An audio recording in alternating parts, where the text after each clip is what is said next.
ঠাকুর, তোমার রাতুল চরণে এই প্রার্থনা, সত্যের আশ্রয়ে থেকে যেন বিভিন্ন লেখক লেখিকার গ্রন্থ থেকে নিজে জানতে পারি ও সুধী শ্রোতাদের জানাতে পারি। শ্রোতাদের নিকট একটা কথা বলার আছে। প্রথমে যা বলি সেটা আমার নিজের অনুভূতি, তাই এই কথার ভুল ত্রুটি আমার নিজের। কোনো লেখক লেখিকার গ্রন্থ থেকে পাঠ করতে গিয়ে যদি অনিচ্ছাকৃত ভুল হয়ে থাকে, সে ভুলও আমার নিজের। অজ্ঞানে যদি কোনো ভুল করে থাকি, ঠাকুর যেন আমায় ক্ষমা করেন। এই প্রার্থনা নিয়ে শুরু করছি মনোরঞ্জন মুখোপাধ্যায়ের ভাষাতেই। আমার মেসে থাকাকালীন একটা ঘটনার কথা মনে পড়ে। একদিন ডাক্তার J.M. দাশগুপ্ত মহাশয় লিলুয়ার বাগানবাড়িতে ঠাকুরসহ ভক্তদের নিয়ে ভক্ত সমাবেশ ও উৎসবের আয়োজন করেছিলেন। সেই অনুযায়ী প্রচুর ফুল ও ফলাদি নিয়ে ডাক্তার দাশগুপ্ত ও ভক্তমণ্ডলী সেখানে উপস্থিত হন।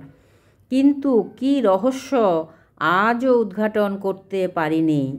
ঠাকুর সেখানে না গিয়ে হঠাৎ আমার মেসে এসে উপস্থিত হলেন।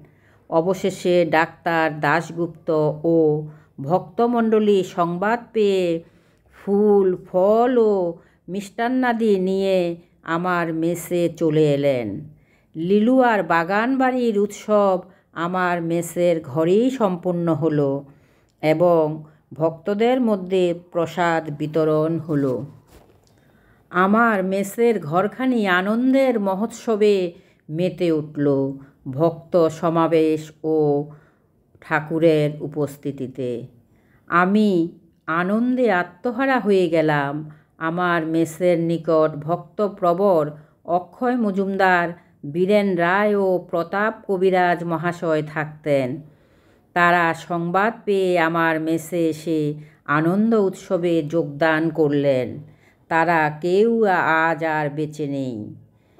আমি স্মৃতিচারণ করতে বসে সেই দিনটির কথা ভাবলে আমি যেন কোনো এক অজানা লোকে হারিয়ে যাই।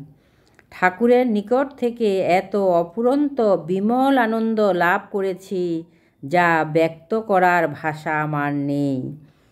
সেই অল্প বয়সেই আমি একটা জিনিস লক্ষ্য করেছি, ঠাকুর মানুষের অর্থ সম্পদ বিভব কিছুই দেখতেন না। তিনি দেখতেন মন, তিনি দেখতেন হৃদয়, তিনি দেখতেন ভাব। নমস্কার, সবাই ভালো থাকবেন, সুস্থ থাকবেন, নামে থাকবেন। ভিডিওটা শেষ পর্যন্ত দেখার জন্য ধন্যবাদ। লাইক, কমেন্ট ও সাবস্ক্রাইব করে আমার পাশে থাকতে ভুলবেন না।